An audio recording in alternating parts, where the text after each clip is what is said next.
Hello again, it's Carol again from the Crafty Emporium, and I'm back with my Mad About Sewing project pack from Vectoria Designs. So in the previous video I talked about the tea-dyed papers, how we're going to fold this little lip at the top, which will then be attached to the cover like so, and that there was a gap at the bottom which we could fill with other bits and pieces, which I will show you in a little while. I want to talk to you first about the digital kit. Now, when we print it off, unless you've got borderless printing, you can end up with a border all the way around. And if you chop all that border, non-printed border off, so it just leaves you with your printed page, it means that these pages end up being smaller than the A5 that I'm actually using if we put the lip on it. If we leave it as it is, let me just make a space and then hopefully you can see. So this one's got the folded lip and this one hasn't. So as you can see, it ends up being a little bit longer. So have a couple of choices here. One is that we can fold a little lip on this page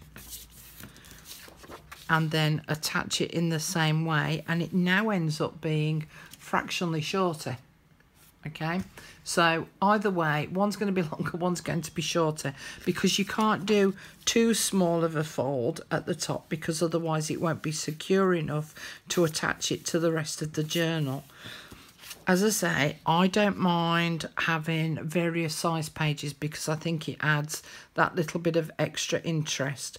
The other thing that we could actually do is to cut this down to size so that it's the same size as this, and then we can attach it so it can then become a flip out page.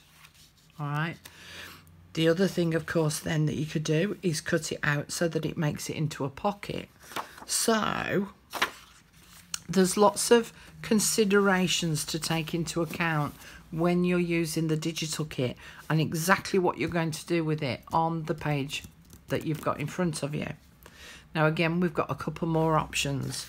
We could attach all of our tea-dyed papers and put them in place, and I know I haven't shown you how to do that just yet, and that's because I want to go through the options with you first. So we could attach all the tea-dyed pages and any of the digital pages that we want to fold with that little flap at the top. So we could add all of those, and then we could decorate it up. The nice thing about this journal is that we can decorate an individual page and then stick it into the journal, then go on to the next page and stick it into the journal. Now that's a slightly more long-winded process, but you might find it helpful to do that, because if we attach any little bits and pieces on the edges of the paper, you want to do any sewing, at least you've only got a single sheet that you're actually dealing with, rather than trying to do it once it's all stuck into the journal. So you could do a few pages and then add them in, and so on and so forth. So you need to decide the method that you want to use, whether you want to attach all your pages.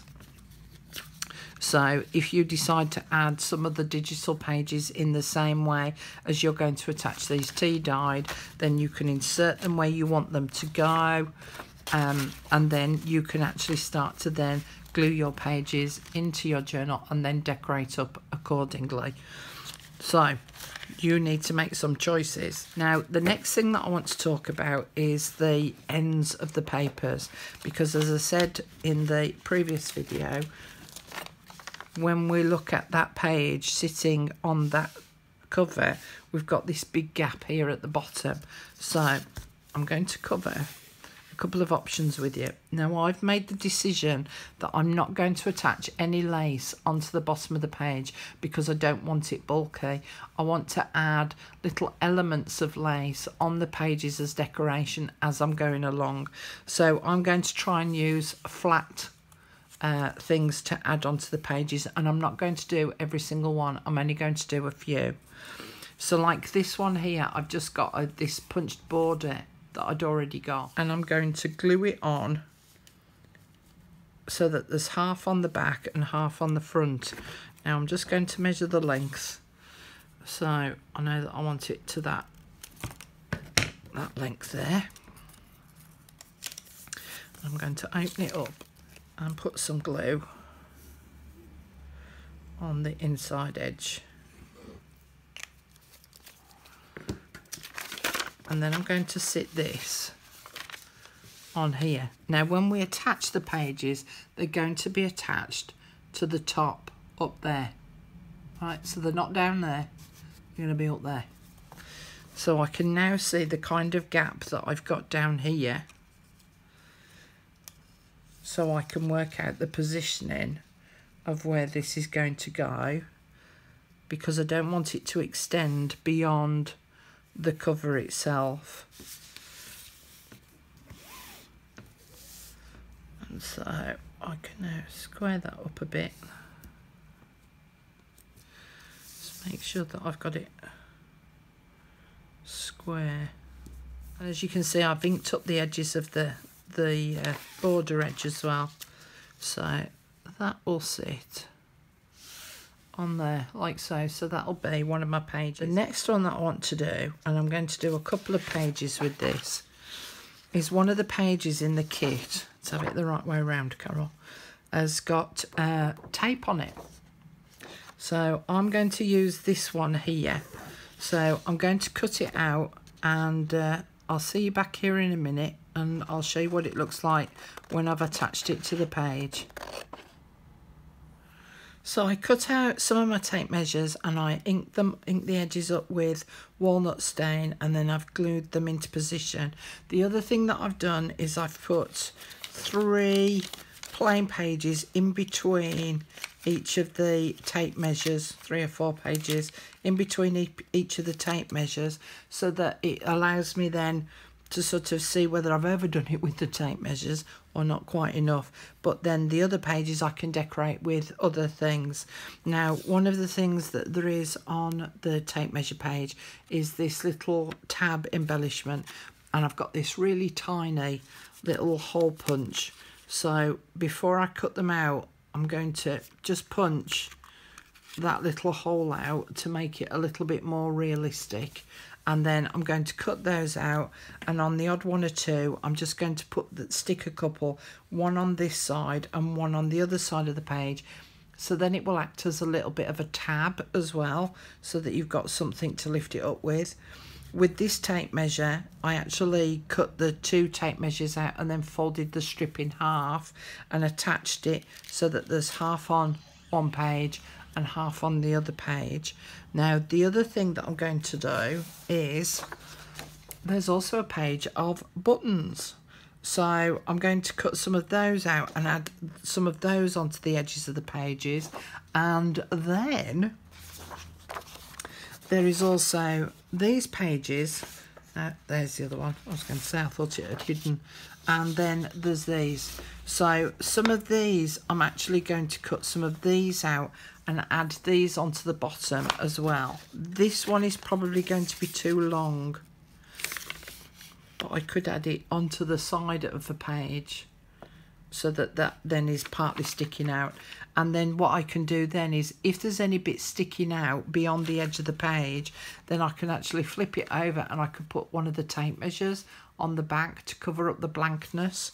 So I'm going to plod on with that, and I'll come back and show you when I've done all of that, because I don't think you want to sit here watching me cutting and inking and deciding which bits go in where. Hokey cokey. Right, I've done a little bit more. I've added some more strips onto the ends of my papers, and these are some of the little bits that I've got left over. I'm going to keep those because I can use those in when I'm doing like bits of collage in the journal. Now, one of the things that I want to point out is the first page that I decorated the end of. And if I lift it up to find it, that one. Let me just take it out because I've got these in a kind of sorted order now. If we have a look, I said to you that I was going to add some strips on to make it a little bit longer, and then I said that I was going to add the likes of this strip, and there's another one, that strip on the bottom. So it's made those 3 pages long enough to fill the sort of the back cover. So what I've done is I've positioned them within my stack of papers in such a way that they almost act now as a bit of a subdivider. So that I'm just doing the 3 longer ones, the rest I'm leaving the same size. The other thing that I wanted to show you, again, try not to get them confused, I added, well, let's see if I can do it that way. So I added a little tab on the end, like I said I was going to, with this particular tape measure. So there's a little tab now that sticks out the side. Right, let's see if I can put these back in the order that I'd got them, then them, and then them. Was it? Yeah, that way. Okay. So, as I say, I haven't done every single page because I want to leave some for adding things like pockets and what have you on. But I've sort of done them intermittently and done 3 or 4 blank pages in between each of the pages where I've put stuff on the bottom. And of course now, if I did want to stitch those in place, now's the ideal time. Now, next step is I've got some of my printed papers that I now want to decide whether I want them in here as flips and flaps, or whether I want to attach them as a page, the same as I've done with these, with the little tab at the top. Now I need to show you this page first because I liked this effect. Make a bit of space. So this was one of the pages. I can't remember which way around it was now. Was it that way? Yeah, it was that way. All right, so this was one of the pages in the kit. And instead of cutting it at the halfway point, I cut it near to the edge of the graph paper. So it now means that I've got some of this swirly diddly do, some on the graph paper and some on this page. So it's like that. Now when I sat one on top of the other, I thought, oh, doesn't that look nice with that bit of squirly whirly there on the edge? So I'm actually going to leave it because look, one's narrower than the other. So I'm actually going to leave this one as narrow and this one as wider. I might have to trim it down just a little, but I like this almost border effect that I'm creating there. So I decided that I'm going to add these as flip out page and flip out page. And then, although they're blank on the back, I can decorate these up by adding some other papers on top. Now, one of the things that I would say is if you're going to add flip out pages into this type of journal, then they're going to need to be towards the back of the book, because once you flip them out, you want to be able to write on them comfortably. So you'll need them in contact with your surface to get a nice, contact to be able to write on. If you have it too high up in the stack, then obviously let's do it. When you flip that out, there's now a big gap between the paper and your work surface, and so that's going to be slightly more difficult to write on. So those kind of flips and flaps where you want to open them out from the journal itself and to be able to write on them, then they actually need to be much further down the stack. So that's a little bit of a consideration. I'm leaving that one blank. I've got that one with my tape measure on. And this is the one that I think I'm going to add this on as a flippy floppy doodly. We know it needs to be that width. So if I trim that bit off,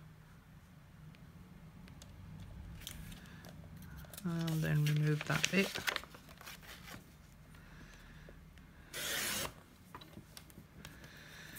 We should have a piece of paper that is now the same width.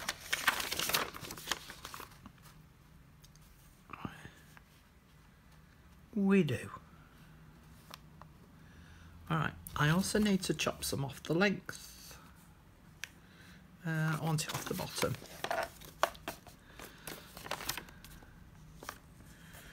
Doopy-doopy-doopy-doo.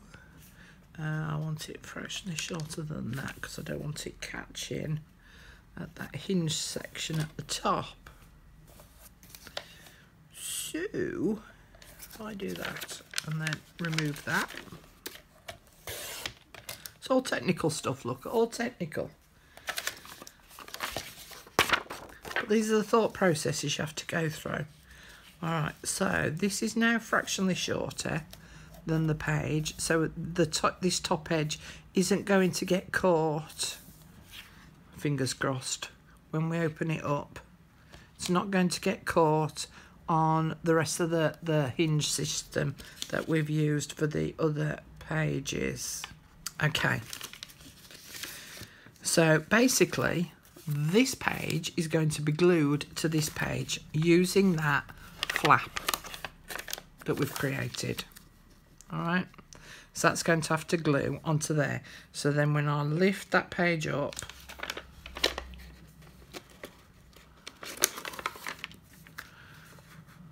that will have that bit of paper stuck on it. Now I can't attach this one until I've got that glued in place, because it's going to overlap the top edge of where that hinge joins. Does that make sense? What I'm going to do is, I know what I'm going to do with that page. I'm going to sit that in there. I know that I want it there. And then I'll glue it in place when I've stuck all my pages in. Whew. Executive decision made. So these are the thought processes you have to go through when you're making a journal. Okay. Next bit. So we've got that there. I want to add a page like that. Now I want this one to be a flip up, because I want to attach some extra pages on top of that notebook area. So again, this is another one that I'm going to have to leave until I've put all the pages together, but I know that I want it situated there in page order. Okay, then that, then that. Okay, so those are the pages that I've got sorted. Those are the ones that are in order to go on top. Because I was using that photo album as my inspiration, I thought it only right and proper to add one of those protective excuse me, one of those protective flippy flappy doodles that I couldn't think what the material was. So let's have a look at this now. So I've put I've done a sheet of vellum and printed on top of the vellum, and you need to leave it to dry for quite a while, because the ink can just sit on the surface for quite a little bit before it actually dries. So make sure you leave it for a fairly good length of time. Okay, so that will go in there, and that will act as the flip, and then a photograph or something could be put underneath there, so then it's acting like the original photo frame. I've left this strip of plain vellum here because I can put the can use my double-sided tape, which is what I would use to attach this to the page, and not glue.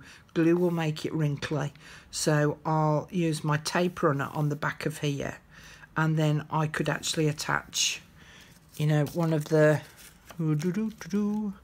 I could actually attach one of these on top to make it a little bit more decorative. But again, that's another page that will need to be added once the other pages are in place. So I'm going to leave that there. I know that I want that one there. Oh, I love it when a plan starts to come together. Okay. Then we've got 1, 2, and oh, there's too many pages to choose from. Okay, let's have a look at that one. So if I had that one in there and do that one as a folded top, so it will sit on top of the others. I hope you're understanding all of this. Okay, so that will then, no, that wants to go on top of a plain page,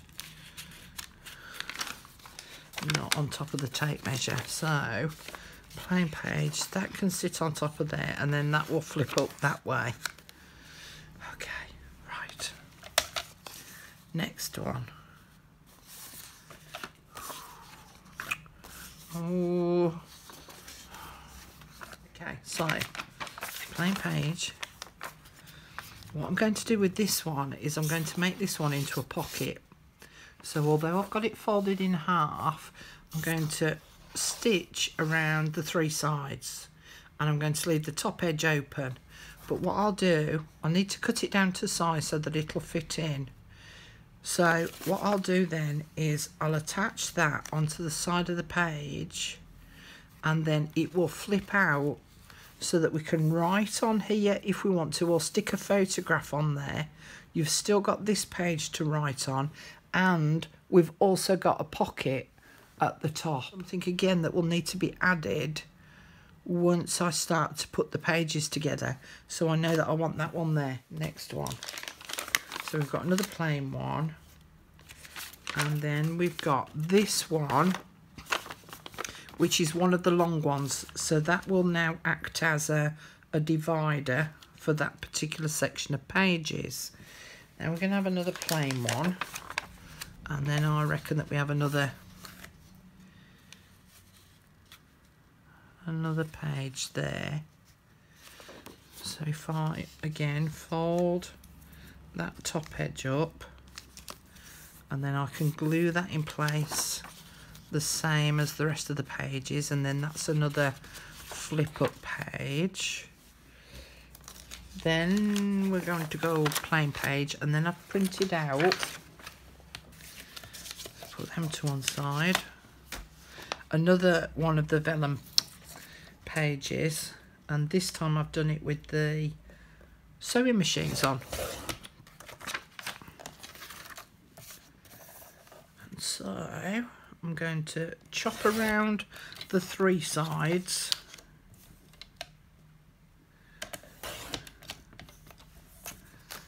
and I'm going to leave this top edge here so that that can stick in there, and then we've got another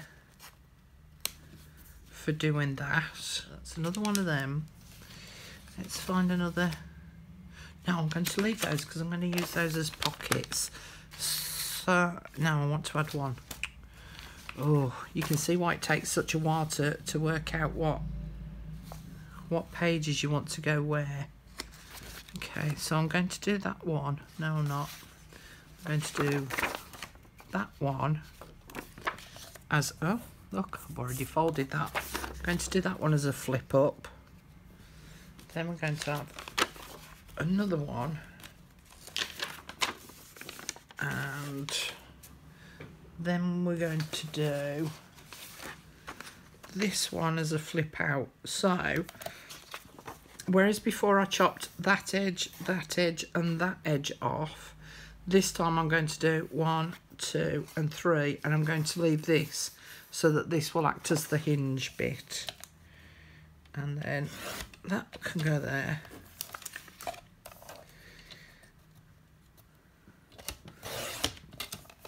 Chop that bit off from there, and chop that bit off from there. So now that will sit on there. In fact, I can trim that down a little bit further, and then instead of flipping it up, I'm going to flip that one out so that you can see what's underneath. So if I trim that down a little,